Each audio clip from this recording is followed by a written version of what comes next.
From the National Weather Service in Raleigh, it's Nick Petro with your weekly impact weather briefing for Central North Carolina.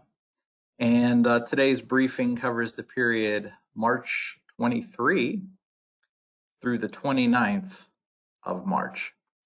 Before we get into the usual slides, let me switch screens here and show the radar here, if I may. So what we've got here, we've got live radar, and in fact, I'll see if I can put this in a loop here.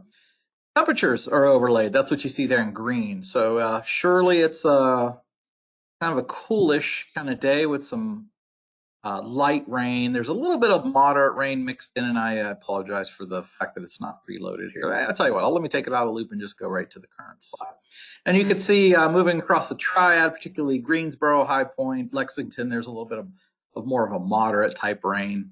And you can see the lighter blues shades represent lighter rain, but it's kind of cool everywhere. So certainly not a thunderstorm prone environment right now anyway, with those temperatures kind of coolish. So that's going to be the character of the day. Lots of clouds, kind of cool, damp.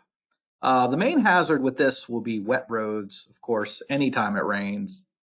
We always have to be on the watch for slick roads and slide offs and that sort of thing. So reduced braking, hazards and that sort of thing. Not sure this is going to be heavy enough to cause any flooding issues other than just typical ponding. But anyway, one thing this rain will do is it'll set the stage for potential for some fog tonight, especially in the areas right now where you're seeing that rainfall. So if you're in this, if you're looking at this map and you're saying, gosh, I'm under some of that blue or some of that green, then you're probably going to see some pretty dense fog tonight. So in fact, all of Central North Carolina will have that risk wherever that rain falls. Okay, so let's go back to the slides. Oh gosh, hit one too many buttons there. All right, so basically we've got essentially a weather system frontal boundary moving across the region and stalled to our south, and thus moving across the region today, off the coast tonight. And that will set the stage for that rain, as I pointed out, and subsequent fog tonight. Then we're going to turn our attention to a stronger storm system that's forecast to move across the Carolinas and Virginia late tomorrow into Wednesday. Late tomorrow, we're going to see a warm front lifting north of the area, so that will be the sort of the cause for some steadier rain tomorrow night. Maybe coming in as early as evening hours tomorrow. But and then the subsequent cold front trailing behind it will move across on Wednesday, and that will give us a shot for some scattered showers on Wednesday. And then once that system moves out, then we're going to have high pressure. And in the lower left, if you're following on the slide here, you see that H representing high off the Carolina coast. That will spread across the Carolinas and give us basically some dry weather and warming conditions for Thursday, Friday, and into Saturday.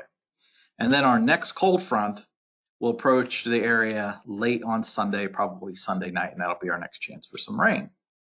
All right, so that's the pattern. In terms of, we are in spring. We are March 23rd. We're in the midst of the traditional severe weather season. So you might be asking, what about severe thunderstorm potential next couple days? And today we don't really see that because it's just simply too cool. Tomorrow, with that warm front moving through, it may warm up enough perhaps to give us a few thunderstorms, but the severe threat remains pretty low. And then on Wednesday, as that cold front moves through, there could be very isolated, a small uptick, if you will, and potential for a stronger severe storm, but that'll be mainly along and east of I-95 on Wednesday. I don't think this is going to be a big deal.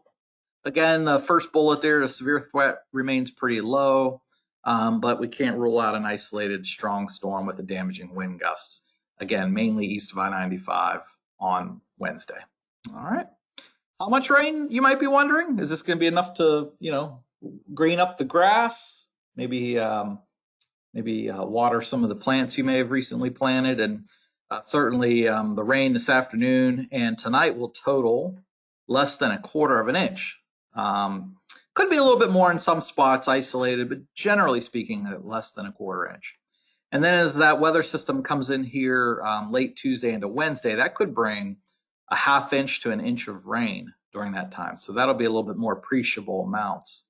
And then it looks like dry weather is expected Thursday through at least Saturday and probably in the most of Sunday. I think we're dry at least until sunset Sunday.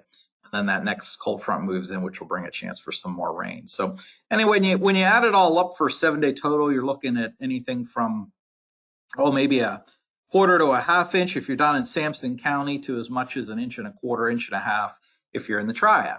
So more northwest, less southeast. All right, so looking further down the road, 8 to 14 day outlook covers basically next week. And odds favor above normal temperatures and above normal precip.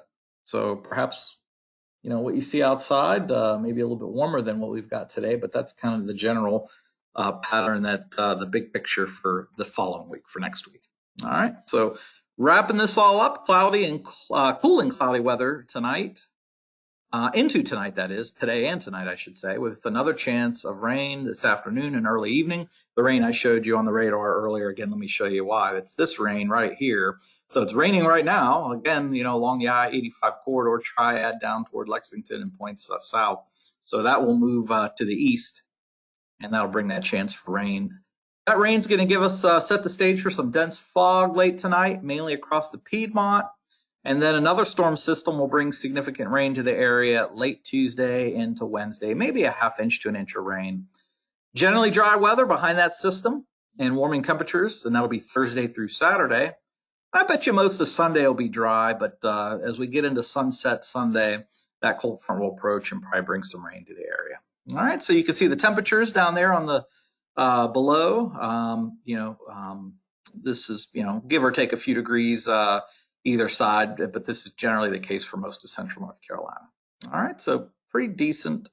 A little coolish today, again, with that rain and cloudy conditions, but otherwise an isolated thunderstorm late tomorrow night into Wednesday. Best chance for a very stray, isolated, or strong storm will be east of I-95 on Wednesday. Other than that, watch out for the wet roads. That's the main hazards and impacts this week.